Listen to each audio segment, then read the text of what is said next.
پہلا حکم تشنیع شرع کی کتاب سے لیا گیا، تشنیع شرع اس کا 6واں باب۔ تو اس میں کیا لکھا ہے کہ تو خداوند اپنے خدا کو کیا کر، شاباش بتائیں۔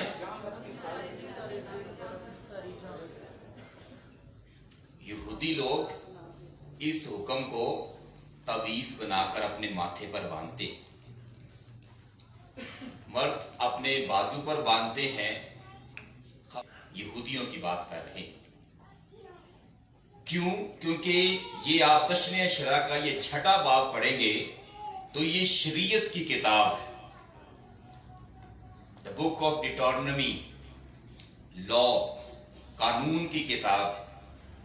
اور اس میں اس قانون کے بعد خداوند انہیں کہتا ہے کہ سن اے اسرائیل کہ تو خداوند اپنے خدا کو اپنے سارے دل، اپنی ساری جان، اپنی ساری عقل اور اپنی ساری طاقت سے پیار کر۔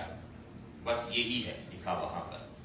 اس کے بعد لکھا ہے کہ اٹھتے بیٹھتے، چلتے پھرتے، جاگتے سوتے، یعنی کہ زندگی کے ہر ایک عمل میں خداوند کا حکم جو تجھے دیا گیا ہے اسے تو اپنے سامنے رکھنا۔ تو یہودی لوگ علامتاً کہ ہمیں بھول نہ جائے خدا کا یہ حکم، جب ان کا ہاتھ اپنے ماتھے پر لگتا ہے تو وہ یاد کرتے ہیں کہ خداوند کو پیار کرنا ہے۔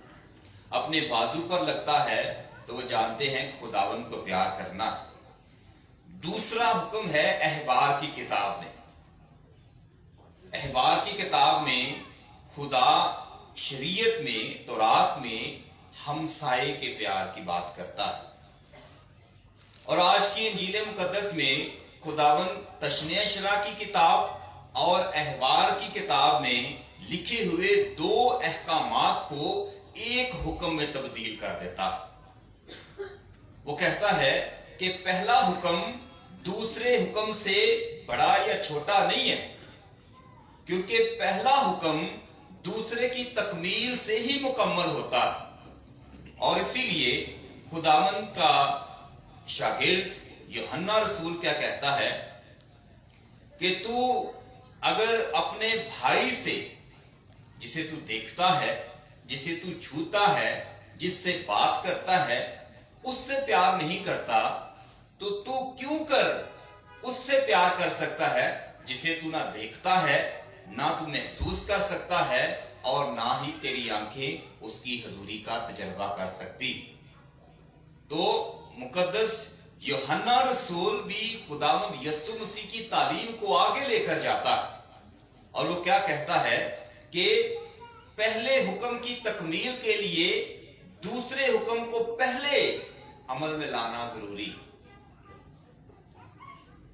ویسے قانوناً تو خدا کو ہی پیار کرنا چاہیے، خدا ہی قادر ہے، دنیا کی ساری قدرت اسی کے پاس ہے، ساری طاقت اس کے پاس ہے۔ لیکن جب حکم کی تکمیل کا عمل شروع ہوتا ہے تو حکم کی تکمیل میں پہلے ہمسائے کے پیار کی بات کی جاتی ہے، کیونکہ جب تک خداوند کے آپ لوگوں کو یا اس کی بنائی ہوئی مخلوق سے پیار نہیں کریں گے تو پہلے حکم کی تکمیل ہو ہی نہیں سکتی۔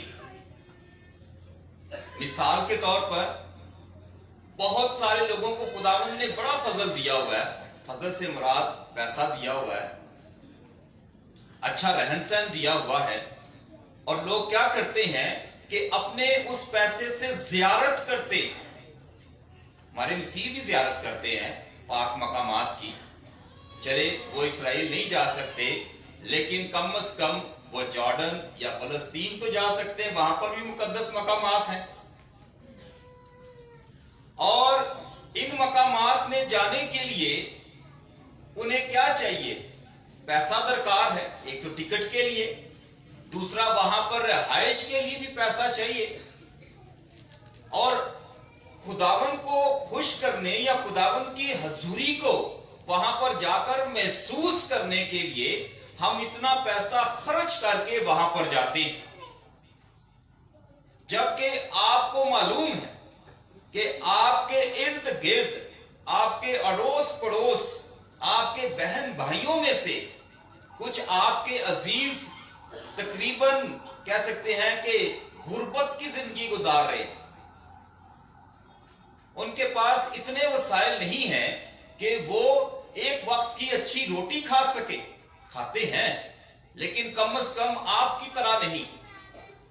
تو آپ کہیں کہ نہیں جی بڑی مشکل سے مجھے ویزا ملا ہے، زیارت کا مجھے موقع ملا ہے، تو یہ میری ذمہ داری تو نہیں ہے، یہ خود کمائیں اور کھائیں، میں تو زیارت کرنے کے لیے جاؤں گا مقدس مقامات کی، جہاں پر خدا نے کیا کیا تھا، 2 مچھلیوں اور 5 روٹیوں کو اس نے کیا کیا، تو برکت دی، اور 5000 7000 اس سے بھی زیادہ لوگوں نے سیر ہو کر کھانا کھایا. آپ اس جگہ پر بیٹھ کر یسوع کے اس معجزے کو یاد کرتے ہیں، لیکن یسوع کے اس عمل کو آپ اپنی زندگی میں نہیں اپناتے کہ یسوع نے بھوکے کو کھانا کھلایا، ننگے کو لباس پہنایا، بیمار کی عیادت کی، اور آپ کہتے ہیں کہ ہم زیارت کے لیے جا رہے ہیں. آپ کو خداوند نے فضل دیا ہے، لیکن نہ آپ کی وہ زیارت آپ کے کسی کام آئے گی، نہ خداوند کے اس مقدس مقام پر آپ کا ہونا کسی آرے آئے گا کہ خداوند نے دیکھا کہ یہ پہلے کسی اس پیسے سے کسی غریب کی مدد نہیں کر کے آیا، تو اس لیے میں نے اس کی زیارت یا اس کا حج قبول نہیں کیا. حج کو زیارت ہی کہتے ہیں، پلگرمیج انگریزی زبان میں. تو یہ خداوند آج ہماری آنکھیں کھولنے اور ہمیں سکھانے کے لیے یہ حکم دیتا کہ وہ کہتا ہے کہ پہلے حکم سے پہلے دوسرے حکم کی تکمیل ضروری، پہلے حکم سے پہلے دوسرے حکم کی تکمیل ضروری. اور اسی لیے مقدس متی ہی کی انجیل میں اس کے 25ویں باب میں خداوند کیا کہتا ہے، وہ کہتا ہے کہ میں بھیڑوں کو بکریوں سے جدا کروں گا. کن کو، کب اور کیسے؟ جب میں اپنی بادشاہی میں آؤں گا، میں جب تخت عدالت پر بیٹھوں گا تو کیا کروں گا، بھیڑوں کو بکریوں سے جدا کروں گا.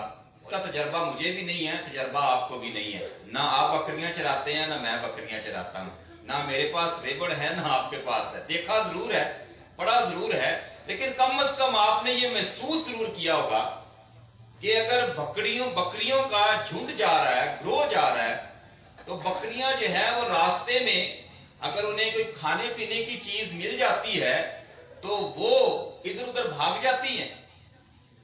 جو چرواہا ہے چھڑی لے کر، آسا لے کر ان کے پیچھے بھاگتا ہے، انہیں لانے کی کوشش کرتا رہتا ہے. ایک کو لاتا ہے، دوسری بھاگ جاتی ہے، دوسری کو لاتا ہے، تیسری بھاگ جاتی.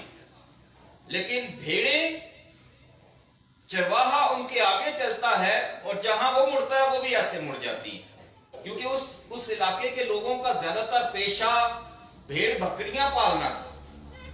تو خداوند سمجھانے کے لیے انہیں کہتا ہے کہ وہ بھیڑوں کو بکریوں سے جدا کرے گا. بھیڑیں تابع دار اور بکریاں کسی حد تک تابع دار نہیں، نافرمان. وہ نے کہتا ہے کہ میں بھوکا تھا تو تو نے مجھے کھانے کو دیا، میں پیاسا تھا تو نے مجھے پینے کو دیا، میں ننگا تھا تو نے مجھے پہنایا، میں بیمار تھا اور تم میری تیمارداری کے لیے آئے.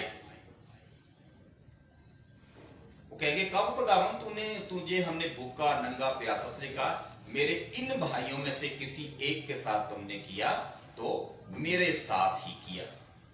پھر اسی طرح وہ دوسروں کو کہے گا میں بھوکا ننگا پیاسا تھا تم نہیں آئے، تو اس کا مطلب تم نے ان کے ساتھ ایسا نہیں کیا تو میرے ساتھ بھی ایسا نہیں کیا. جنہوں نے ایسا کیا وہ میری بادشاہت میں بھیڑوں کی طرح جائیں گے، اور جنہوں نے ایسا نہ کیا میں ان کو بکریوں کی طرح اپنے اس بھیڑ کے جھنڈ سے الگ کر دوں گا. اور نیچے کلام میں لکھا ہے کہ وہاں کیا ہوگا، رونا اور دانتوں کا پیسنا ہوگا. تو یہ دیکھیں کہ مسیح کی تعلیم انہی